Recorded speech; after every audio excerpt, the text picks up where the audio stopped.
invité ce matin, mais je crois que le temps peut-être ne lui a pas permis. Nous pourrons le voir la semaine qui commence, mais nous allons travailler ce matin ensemble avec vous. Quels sont les grands défis auxquels fait face Kinshasa? Alors, Daniela Kalala, c'est la toute première question qu'on me pose déjà. Qu'on est en train de se poser. Quels sont le plus grand défi auquel fait face la capitale congolaise? Alors, comme Didier Ilunga l'a si bien signalé, on devait avoir un expert du domaine ce matin qui n'a peut-être pas pu répondre à l'invitation suite à l'agenda chargé, on va dire. Alors, on va essayer de parler ensemble, Didier Ilunga et moi et vous aussi, hein, des défis qui concernent évidemment Kinshasa, la capitale Kinshasa. Et parmi ces défis dont est confrontée la capitale de la ville-province de Kinshasa, nous voyons en première position l'insalubrité. Alors, l'insalubrité, on en parle, on en reparle. Kinshasa est inondé de sachets plastiques. Kinshasa est inondé, c'est la capitale, mais on a comme l'impression que c'est même les différentes provinces sont plus propres. On voit les images qui sont là. Voilà, exactement. C'est les images non pas inventées. C'est écœurant, c'est écœurant. C'est dans la capitale de Kinshasa. L'insalubrité. L'insalubrité à Kinshasa. Salité, sachets, bouteilles à plastique jeté partout na ba caniveau et interdiction de jeter des immondices mais kaka na se na ngwana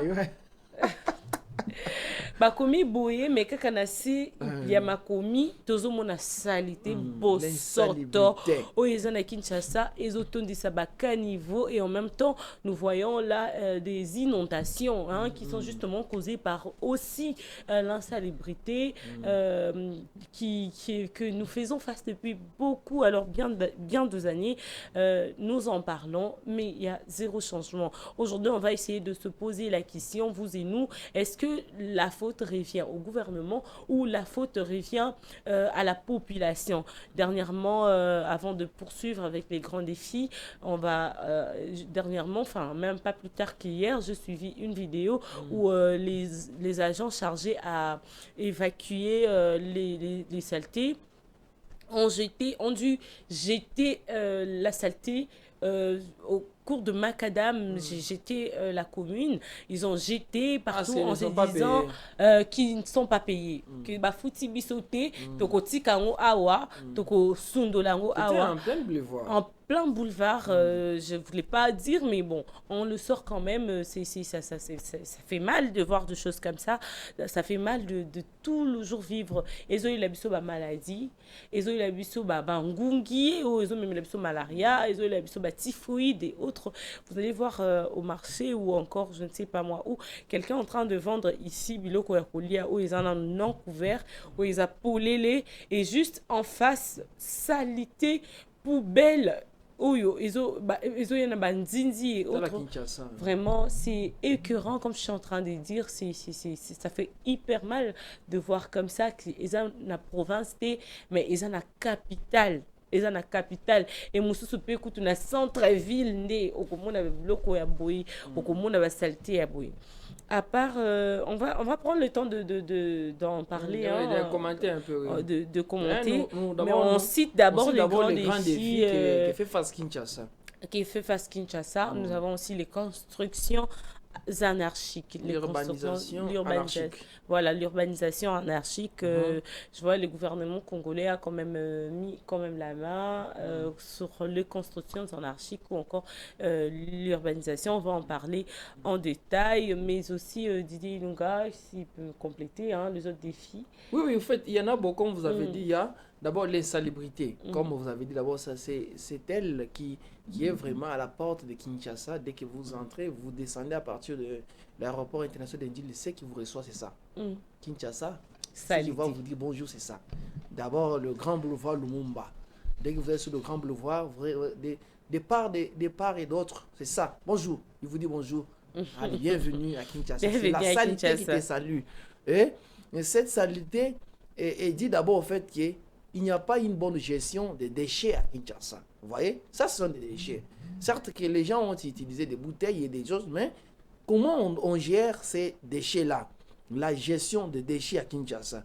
Et la célébrité, nous, comme Daniela a dit, nous met en face de beaucoup de risques sanitaires. Exactement. Vous voyez, les gens vont tomber malades vraiment Exactement. avec ça. Vraiment, félicitations à Guylaine Toukebana par rapport à Aux ces images images qu'il nous propose. Voyons En dehors de ça aussi, nous avons, comme Daniela l'a dit, les inondations récurrentes. Les inondations surtout en saison de pluie. Pourquoi? Juste parce qu'il y a faible drainage des eaux de pluie, qu'à niveau bouché par des déchets, les quartiers entiers sont inondés chaque année à Kinshasa. Voilà, c'est en dessous du pont, hein. Regarde, c'est en dessous du pont, en bas là-bas, ce qui a fait que ces déchets-là, c'est l'eau. C'est l'eau, hein? Exactement. C'est l'eau que vous voyez là, Kinshasa. Hein? Ça sont des grands défis que nous retrouvons à Kinshasa. Les transports et les embouteillages. Il y a aussi, c'est un autre défi très majeur.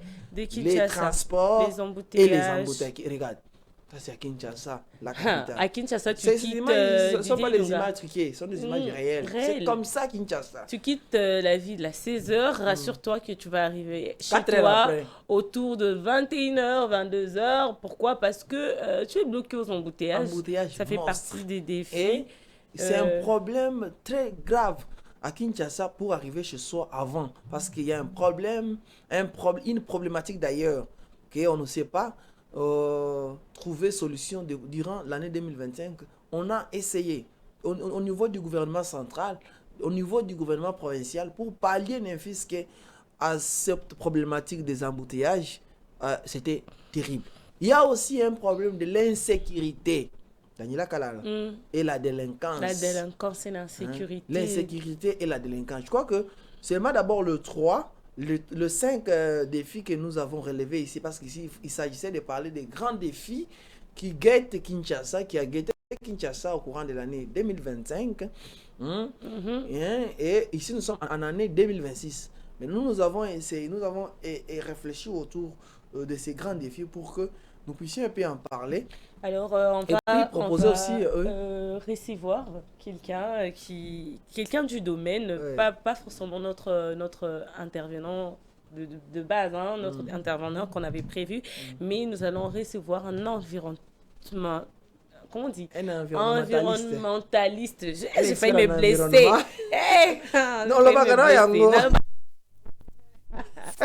Donc vous allez le voir, mais en attendant, comme Didier l'expliquait déjà bien, on a énuméré les défis que Kinshasa fait face. Quand même, Didier, on a envie qu'en 2026, Makamango ait changé finalement. Oui, c'est ça même l'aîné de la question de cette thématique. Relever les défis que guette Kinshasa et puis proposer certaines pistes de solutions pour sortir certainement de ces défis, des défis majeurs. Entre autres, nous avons cité l'insécurité qui est dit en fait qu'il n'y a pas une bonne gestion des déchets à Kinshasa.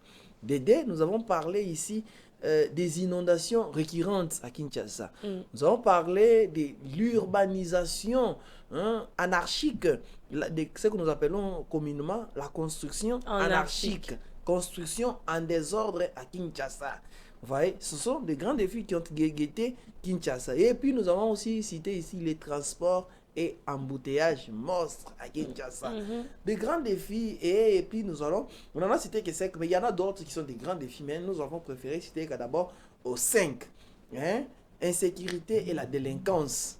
À Kinshasa, dans plusieurs coins de la commune, les communes de Kinshasa, vous trouverez, si vous rentrez à 20h, si vous n'êtes pas souple dans certains coins, vous risquez de tomber sur des délinquants qui peuvent vous arracher l'oreille. On a peur de rentrer, comme ça. Exactement. Et ce sont des choses que nous vivons au quotidien à Kinshasa.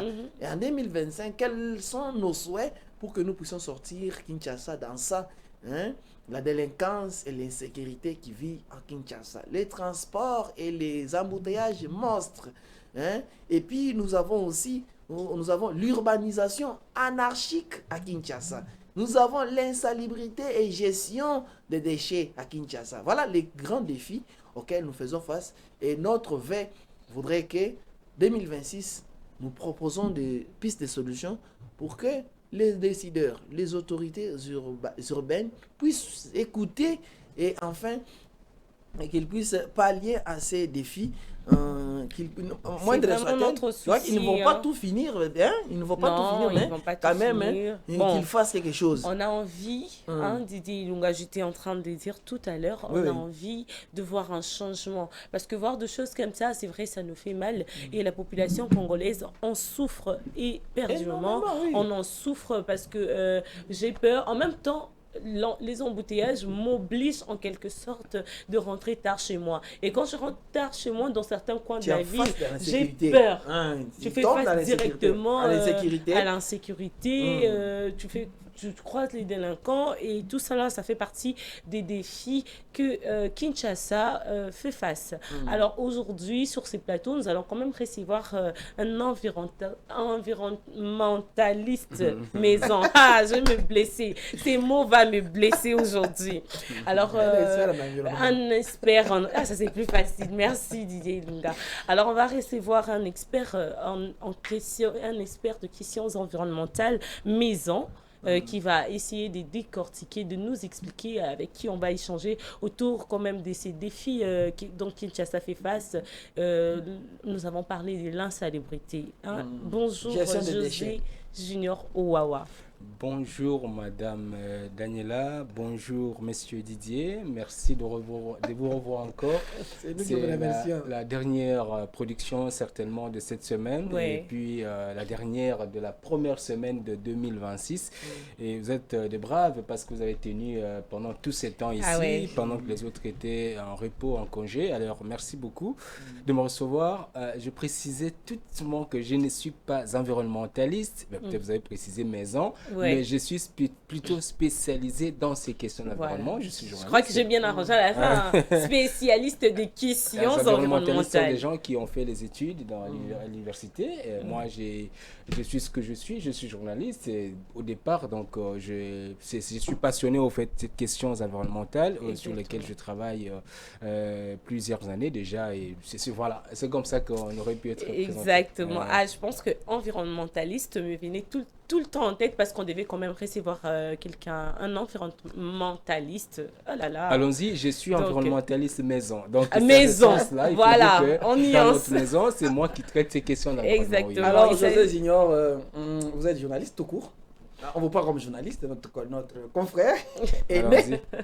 Alors, est-ce que regarde d'abord devant votre caméra, grand défi et piste de solutions pour 2020. Qu'est-ce que vous dit cette thématique? Oui, c'est une thématique, je veux dire, ambitieuse de votre part parce que les questions environnementales sont des questions vraiment au centre de la gouvernance, principalement de la ville de Kinshasa.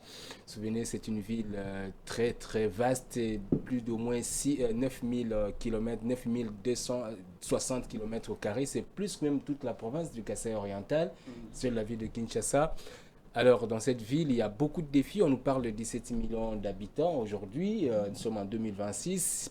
Les projections font état d'autour de 30 millions d'habitants d'ici 2050. Donc, avec l'expansion démographique que nous avons, 4,5% chaque année. Donc, vous voyez qu'on ne fait qu'augmenter le nombre de la population, parce que c'est une ville qui a effectivement des défis, comme vous avez titré là-bas. Et ça montre effectivement comment est-ce que la question, non pas seulement de l'environnement, mais les questions d'urbanisation, tout simplement, sont au centre justement doivent être au centre malheureusement de politique publique. Donc, la raison pour laquelle chaque gouverneur que vous élisez dans cette ville, il vient toujours avec l'ambition, non, Kinshasa Ezobonga, Kinshasa Bopeto, c'est-à-dire la thématique de leur campagne électorale, toutes ces thématiques-là tournent autour justement de comment embellir la ville de Kinshasa, qui est une ville sale. On ne l'a jamais dit, on n'aura peut-être pas peur de le dire, que c'est parmi les villes les plus sales du monde. Et je veux dire la principale ville la plus sale de la RDC, parce que moi j'ai été la chance d'être un peu partout dans ce pays, dans les coins et les recoins de ce pays, dans presque 26 provinces. Et vous trouvez effectivement que même des petites villes qu'on ne peut pas peut-être citer ici pour raison de stigmatisation, et qui maîtrisent encore mieux la gestion de leur environnement que la ville de Kinshasa. Est-ce que c'est la responsabilité du gouvernement provincial ? Je ne dis pas... C'est justement une question, la question que j'allais vous poser, à qui revient la responsabilité? Est-ce le problème de la population? Est-ce la faute de la population? Est-ce la faute du gouvernement? Parce qu'en fait, on a vu quand même pas mal de... On a vu Kinbo Peto, on a vu tout Sabato Sayo, encore beaucoup de campagnes comme ça, les opérations, des initiatives comme ça. Mais la responsabilité revient à qui exactement? Oui, donc s'il faut parler, nous sommes bien sûr à la télévision, c'est l'espace public, il faut parler avec des faits. Quand vous partez par exemple de l'hypothèse selon laquelle la ville de Kinshasa vous produit 10 000 tonnes de déchets plastiques par jour. 10 000 tonnes, 10 à 15 000 tonnes de déchets plastiques par jour. Donc le calcul est simple. Vous partez au nombre de 17 millions d'habitants, vous prenez les calculs que font les experts, vous prenez 0,07 kilogrammes de déchets par individu, vous allez tomber justement dans ces chiffres-là.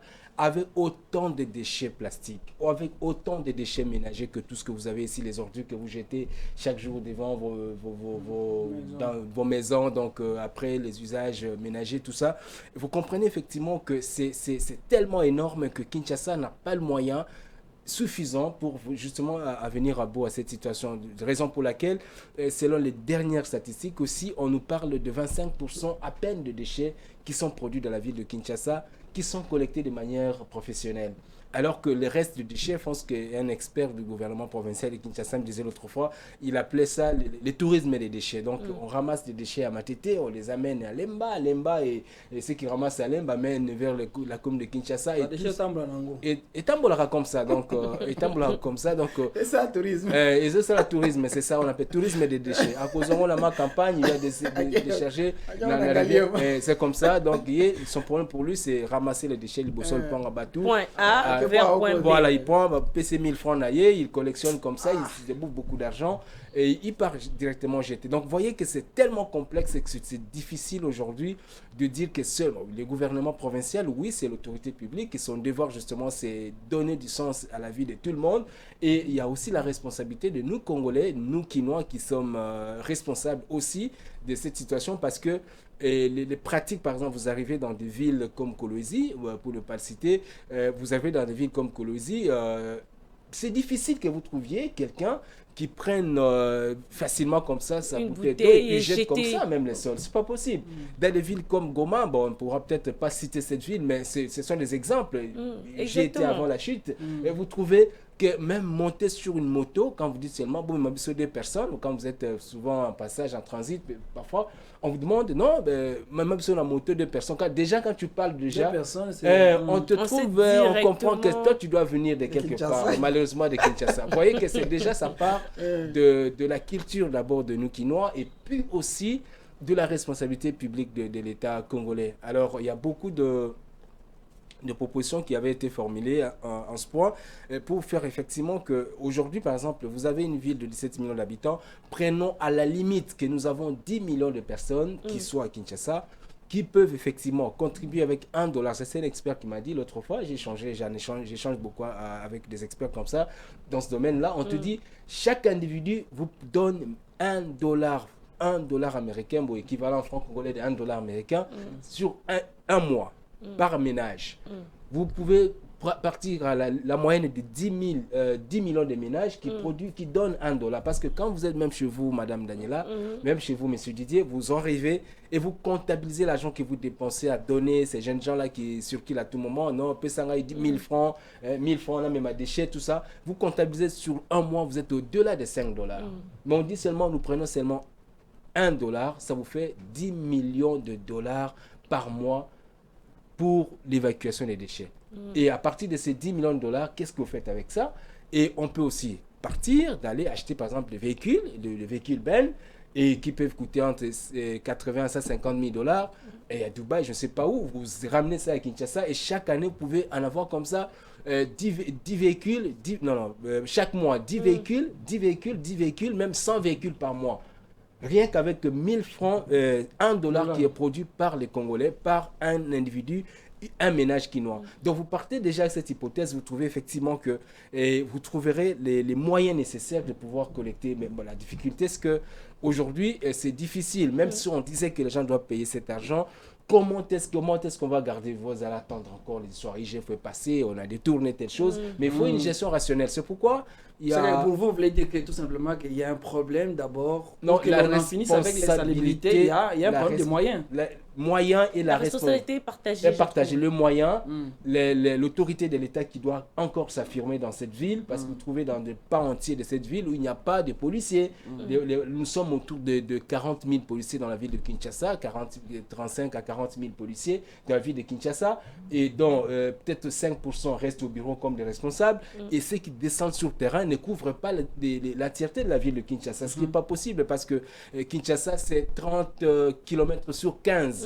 Déjà habité, immensement habité. Alors, vous trouvez des parcelles, de concessions qui comptent même jusqu'à 20 à 50 familles, parce qu'il y a des immeubles qui abritent beaucoup de gens comme ça. Alors, déjà, ces étendues-là ont besoin du renforcement de l'autorité de l'État. Malheureusement, on a cet effectif-là, de la ville de Kinshasa qui a sous-effectif en termes de forces de l'ordre, forces de l'ordre, les policiers qui doivent sécuriser la population. On a besoin de renforcer cette autorité de l'État pour que, effectivement, ça ne suffit pas seulement de ramasser les déchets, qu'on puisse parvenir à une situation où quand vous jetez au bois qui s'achète en Zela, policier à Kangio, pas pour qu'il y ait 5 000 francs dans la poche, mais à Kangio, bah peso footing bon, bah peso quittance, bah peso yo qui au footing la banque. Tu comprends ça? Et vous allez voir que dans des pays qu'on ne pourra pas peut-être citer ici, il y a des pays où vous trouvez la police, le ministère de l'Intérieur vous mobilise jusqu'à 25% du budget de l'État. Pourquoi? Parce qu'il y a dans ce pays, vous trouvez que des infractions aujourd'hui, dans la plupart de nos policiers, dans le coin et recoin de Kinshasa, de le Carrefour, ils peuvent passer et faire passer quelqu'un qui a commis une infraction dont la loi exige, par exemple, 50 000 francs congolais. Il y a à l'équipe on a passé 1 000 francs. Vous voyez les pertes que ça fait pour l'État? Et tout simplement mettre en place le moyen pour que nous puissions assainir la ville et puis renforcer un peu l'autorité de l'État. Alors José... Et la contribution, je parle aussi de la contribution de la population. Il ne suffit pas seulement de mettre des moyens. Les moyens, je dis que les moyens, on ne saura pas toujours les mettre comme ça. Le moyen doit être créé. Le gouvernement provincial, le gouverneur, pas seulement parce que le gouverneur, il est à la tête de la ville de Kinshasa. Kinshasa, c'est 24 communes, autant de quartiers, je n'ai plus le chiffre en tête, autant de quartiers dans le quartier de communes, autant d'avenues. Et nous avions, selon la loi de 2000, la constitution de 2006, telle que modifiée en 2011, prévoyait effectivement l'élection des échevins, des gens qui devaient s'occuper, des chefs d'avenue, qui devaient être élus. Parce que le gouverneur qui est ici au centre-ville ne peut pas savoir ce qui se passe concrètement maintenant en Bakana. C'est pas possible. Exactement. En Passe, c'est pas possible. Mais on a des gouverneurs, des bourgmestres qui, eux non plus, ne pouvons pas le faire parce que Kinshasa, Congo-Brazzaville, vous êtes autour de 3 à 4 millions d'habitants. C'est rien que la commune, les districts de la Tchangou, vous êtes autour de 7 à 10 millions de personnes. Vous voyez ça que ce sont en réalité des maires de ville, le gouverneur, les chefs de quartier, les bourgmestres que vous voyez là. Donc il faut renforcer cette autorité de l'État et au lieu d'aller investir des millions d'argent à ramasser ces déchets, tout simplement d'éduquer la population que les gens ne puissent pas jeter les déchets. Vous trouvez tous les caniveaux, vous trouvez toutes les sources d'eau qui traversent la ville de Kinshasa, vous avez de déchets partout. Donc, ce n'est pas possible. Je termine par là. Je vois ici, il y a mon oncle qui est à côté de la rivière Gombesi. Et chaque fois, je vois une ONG qui passe là-bas et qui ramasse les déchets. Mais malheureusement, chaque 2 semaines, vous trouvez effectivement que tout est rentré encore là-bas parce que la population n'est pas éduquée. Et c'est compliqué. Mais alors, José, je crois, avant que Daniel ne vous pose sa question, il y a aussi ces grands défis de transport et embouteillage.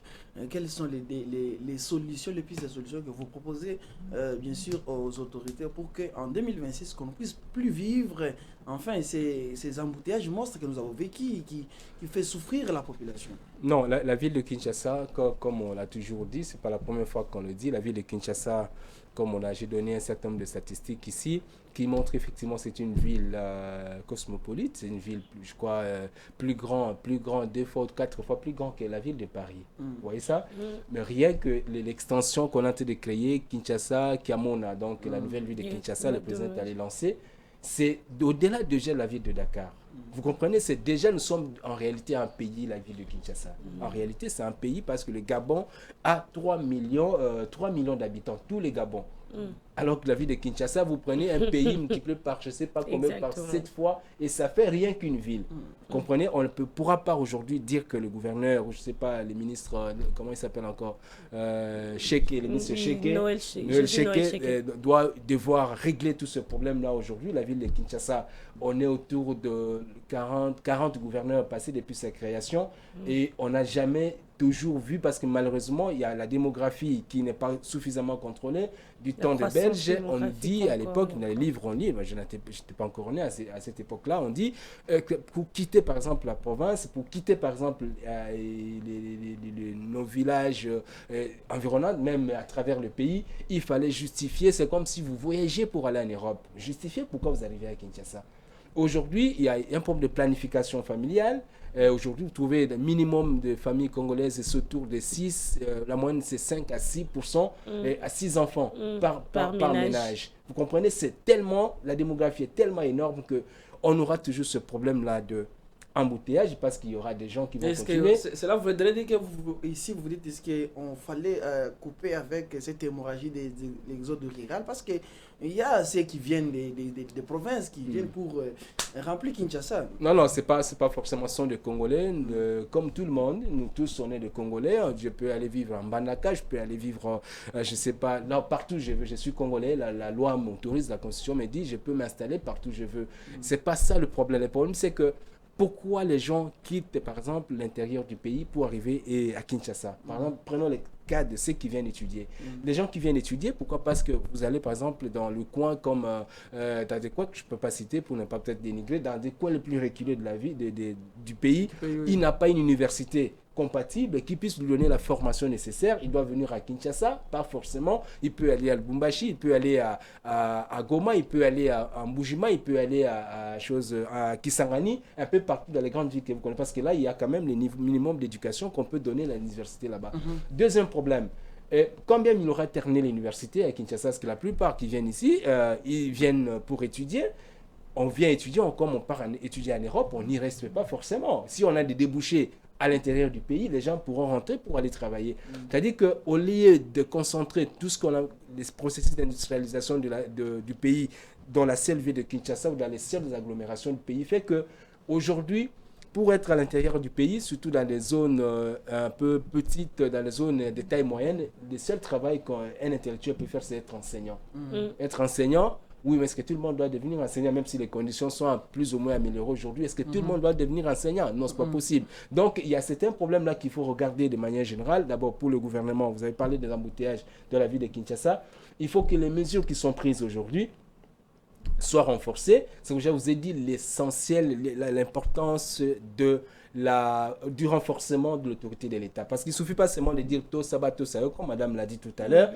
Pendant que la nuit ou pendant qu'il y a tellement de débordements sur Baramonto, vous avez 15 policiers qui doivent faire tout sabat, tout ça face à 200 véhicules. Ce n'est pas possible. Ce sont des humains. Comment ils vont contrôler ça? Je vois un ami, à moi, un collègue de promotion à l'université de Kinshasa, Joël Nzampungu, merci professeur. Dans sa thèse, il a démontré effectivement que pour régler la circulation à Kinshasa, donc la conclusion de son étude, qu'il faut uniquement, explicitement trouver de caméras de surveillance. C'est ça la conclusion de sa thèse doctorale. Il a défendu l'année passée, c'est un ami proche. Donc, faut surveiller effectivement les trafics parce qu'on ne peut pas contrôler à Baramonto. J'ai donné l'exemple de Baramonto. À Victoire, vous trouvez les véhicules dont les têtes s'entremêlent comme ça. Comment est-ce qu'on va trouver la solution à ce problème-là quand vous avez un effectif de 5 policiers, 10 policiers, même 50 policiers? Comment est-ce qu'ils vont faire? Avec la caméra, on peut suivre les infractions. Ceux qui n'auront pas respecté le processus de Tosaba Tosayo, à partir de la caméra, on peut capturer les plaques d'immatriculation. Les services doivent étudier calmement dans leur bureau. Les sanctions, et effectivement, c'est voilà, ça. Fidèle téléspectateur de Géopolitique Télévision, de Wake Up, je crois que nous sommes presque à la fin de notre animation matinale Wake Up. Je vais lire ce message d'un fidèle téléspectateur qui nous a écrit. Je crois qu'il dit: bonjour à vous, chers journalistes. Kinshasa a des défis énormes. Transport, il met entre parenthèses coûts et embouteillage. Insécurité, eau, électricité, inondation et insalubrité. Personnellement, j'ai toujours condamné les députés provinciaux car chaque gouverneur devrait travailler sous pression et avec rigueur si l'Assemblée provinciale jouait réellement son rôle. Tout problème a une solution, mais la vision de diriger Kinshasa est obsolète. Les autorités doivent être claires avec leur politique pour permettre à la population de s'en approprier. Je crois qu'il n'a pas signé. Je crois que c'est presque tout ce que José Signor a dit ici. Oui. L'autorité de l'État, son implication. Daniela? Exactement. Moi, j'ai envie de dire merci à notre expert maison. En tout cas, on sent que la matière est en train de couler. On a appris beaucoup de choses et voilà, on aura peut-être notre numéro encore où on aura plus de temps pour inviter notre expert maison pour bien expliciter cette question et aussi à lire le commentaire qu'on n'a pas eu le temps de faire parce que c'est déjà le temps. Je pense qu'on a l'habitude de dire ici, la télé, c'est le temps. On aura le temps de tout lire et de faire prochainement. Merci beaucoup à vous. Il a écrit, c'est Gaylor Cordon. Ah! Notre fidèle téléspectateur. Merci beaucoup. Cordon Gaylor Saïdi. Merci à vous de nous suivre de partout à Kinshasa. Je crois que cette année, nous avons serré la ceinture pour finir avec certains défis ici à Kinshasa. Fait que 2026 puissions ne fût-ce que pallier à certains domaines qui guettent Kinshasa et qui fait souffrir les Kinois. Et pour aujourd'hui, je crois que nous allons mettre fin à ce numéro d'aujourd'hui, le 3 janvier 2026. Alors, il reste pour moi de vous tout simplement bonne continuation de votre week-end et à la prochaine.